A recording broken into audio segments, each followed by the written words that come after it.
Parliament అభ్యర్థి వేమిరెడ్డి ప్రభాకర్ రెడ్డి గారిని, మన నెల్లూరు నగర అభ్యర్థి టీడీపీ అభ్యర్థి ఏదైతే పొంగూరు నారాయణ గారిని వారి కార్యాలయానికి ఆత్మీయంగా ఆహ్వానించడం జరిగింది. ఈ సందర్భంగా వందలాది మంది శ్రేయోభిలాషులు, తెలుగుదేశం పార్టీ శ్రేయోభిలాషులు వేమిరెడ్డి ప్రభాకర్ రెడ్డి గారికి, నారాయణ గారికి సాధారణంగా స్వాగతం పడడం జరిగింది. మీ అందరూ కూడా మనం చేసేది ఒకటే, జిల్లా కేంద్రం నగర రూరల్ 2 నియోజకవర్గాలు. ఈ జిల్లా కేంద్రంలో ఒక చోట నుంచి ఒకరికి బంధాలు, బంధుత్వాలు, అనుబంధాలు, స్నేహాలు, పరిచయాలు అన్నీ ఉంటాయి.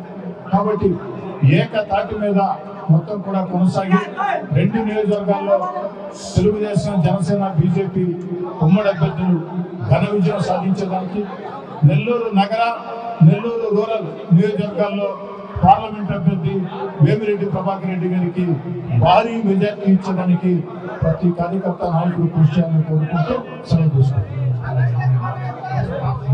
డిప్యూటీ మేయర్ యొక్క ఆధ్వర్యంలో, Nellore municipal corporation deputy mayor ఆధ్వర్యంలో ఈరోజు అనేక మంది తెలుగుదేశం పార్టీలో జాయిన్ అవడం జరిగింది. నిజంగా వాళ్ళందరినీ తెలుగుదేశం పార్టీకి ఆహ్వానిస్తున్నాం. అందరం కలిసి ఈరోజు నెల్లూరు సిటీ కావచ్చు, నెల్లూరు రూరల్ కావచ్చు, అత్యధిక మెజార్టీతో ఎమ్మెల్యే క్యాండిడేట్స్ మరియు ఎంపీ క్యాండిడేట్స్కి మెజార్టీ వచ్చే విధంగా అందరూ కృషి చేస్తామని మీ అందరికీ తెలియజేస్తున్నాను. మీ అందరికీ తెలుసు, ఈ అరాచక పాలన అంతమొందించాలా, అంతమొందించినట్టుగా బీజేపీ మరియు జనసేన మరియు తెలుగుదేశం ఇద్దరు కలిసి ఈ రాష్ట్రంలో కంటెస్ట్ చేస్తున్నారు. కంటెస్ట్ చేయక తప్పదు.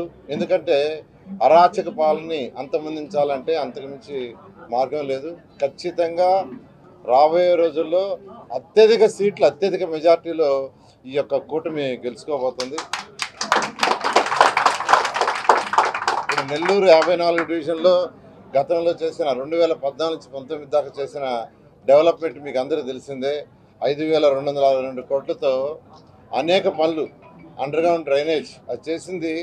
దోమలు లేని నగరం. ఎక్కడికి పోయినా, ఏ ఇంటికి పోయినా వాళ్ళు ఏంటంటే ఒకటే చెప్తున్నారు, సార్ ఈ దోమలు పోయేటట్టుగా మందు కొట్టించండి అని చెప్తున్నారు. మందు కొడితే అది ఓన్లీ టెంపరీ, అది only temporary solution. Permanent solution కావాలంటే మీ ఇళ్లలో నుంచి వచ్చే, బాత్రూముల నుంచి వచ్చే నీళ్లు కానీ, కిచెన్ నుంచి వచ్చే నీళ్లు కానీ, టాయిలెట్స్ నుంచి వచ్చే నీళ్లు కానీ అవన్నీ భూమి లోపల బయటకు వెళ్ళాలి. అప్పుడు సైడ్ కెనాల్స్లో నీళ్లు నిలవ ఉండదు. సైడ్ కెనాల్స్ ఎప్పుడైతే నీళ్లు నిలవ ఉండదో దోమలు పెరగవు. అది ఒక్కటే మార్గం. నేను అనేక దేశ విదేశాల్లో స్టడీ చేశాను. వాళ్ళ దగ్గర ఆ కంట్రీస్లో దోమలు లేవంటే వాళ్ళు 100% అండర్గ్రౌండ్ డ్రైనేజ్ పెట్టుకున్నారు. అందుకనే నెల్లూరు సిటీలో కూడా, సిటీ అంటే 54 డివిజన్స్లో, అటు రూరల్ సిటీ రెండిట్లో కూడా టోటల్ ప్రాజెక్ట్ 550 కోట్లతో చేసాం. అయితే కొద్దిగా 10% మిగిలిపోయింది. ప్రభుత్వం రాగానే ఫస్ట్ దాన్ని టేకప్ చేస్తాం. అదేవిధంగా సంగం బ్యారేజ్ నుంచి 550 కోట్లతో వాటర్ లైన్ తెచ్చాం. అది కూడా 90% అయింది. 10% ఉంది. అది కూడా అయిపోతే ప్రతి ఇంటికి స్వచ్ఛమైన వాటర్, ప్రతి ఇంటికి కుళాయి వస్తుంది. అలాంటి డెవలప్మెంట్స్ మీకు తెలుసు. పార్కులు నేను చెప్పలే, ఈరోజు నెల్లూరులో పార్కులు గురించి నేను చెప్పలేదు. ఈ విధంగా అనేక కార్యక్రమాలు, ఇప్పుడు ఏసీ బస్ స్టాండ్లు కావచ్చు, అన్నా క్యాంటీన్స్ కావచ్చు, నెక్లెస్ రోడ్, ఈ నెక్లెస్ రోడ్ని హైదరాబాద్ నెక్లెస్ రోడ్తో పోల్చుకొని నేను తయారు చేశాను. హైదరాబాద్లో వాళ్ళకి నెక్లెస్ రోడ్ ఉంటే మన నెల్లూరులో ఎందుకు మనం నెక్లెస్ రోడ్ పెట్టుకోకూడదు? ఎందుకంటే స్వర్ణాల చెరువు ఉంది, 365 నీళ్ళు ఉంటాయి. అందువల్ల దానికి 20 కోట్లు శాంక్షన్ చేసి యాక్చువల్గా చేయటం జరిగింది. ఈ విధంగా అనేక కార్యక్రమాలు చేసాం. అన్నీ కూడా ఒక 5%, 10% మిగిలిపోయినాయి. ప్రభుత్వం రాగానే ఇవన్నీ చేస్తాం. నేను ఒక్కటి అడిగేది, నెల్లూరు రూరల్ కానీ, రూరల్గా శ్రీధర్ రెడ్డి గారు కంటెస్ట్ చేస్తున్నారు. ఆయన 3వసారి కంటెస్ట్ చేయటం ఆయన గురించి అందరికీ తెలిసిందే. ఆయన ప్రతి ఇంట్లో అందరితో వాళ్ళ సమస్యలన్నీ కులంకుషంగా తెలుసుకొని సాల్వ్ చేసే వ్యక్తి. అదేవిధంగా వేమిరెడ్డి ప్రభాకర్ రెడ్డి గురించి నేను చెప్పలేదు.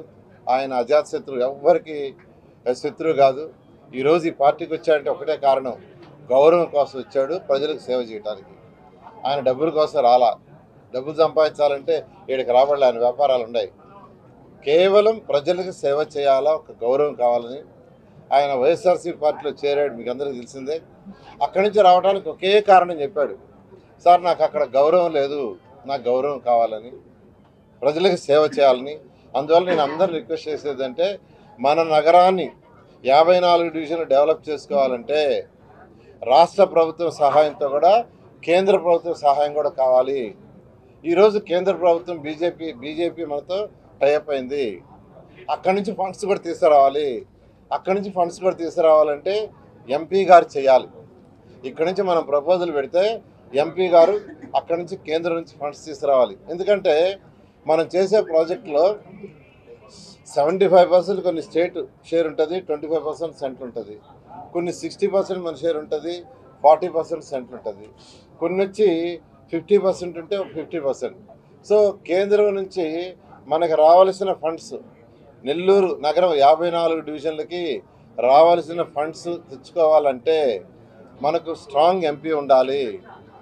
అందువల్ల నేను అందరిని రిక్వెస్ట్ చేస్తున్నాను, ఎమ్మెల్యేతో పాటు ఎంపీ కూడా అత్యధిక మెజారిటీ వేసి గెలిపించాల్సిందిగా కోరుకుంటూ ఈ యొక్క ప్రోగ్రాంని ఏర్పాటు చేసిన ఈ అందరికీ ప్రతి ఒక్కరికి ప్రత్యేకంగా ధన్యవాదాలు తెలియజేస్తున్నాను. రూప్ కుమార్కి అయితే తన యొక్క అనుచరులందరినీ తీసుకొచ్చి ఈరోజు పరిచయం చేశాడు. చాలామందికి యాక్చువల్గా ఈరోజు పార్టీలో చేర్చుకోవడం జరిగింది. ఇంకా టైం లేనందువల్ల మిగతా వాళ్ళందరూ కూడా తర్వాత చేర్చుకోవడం జరుగుతుంది. మరొకసారి ప్రత్యేకంగా డిప్యూటీ మేయర్ రూప్ కుమార్కి ప్రత్యేకంగా ధన్యవాదాలు తెలియజేస్తున్నాను. Thank you.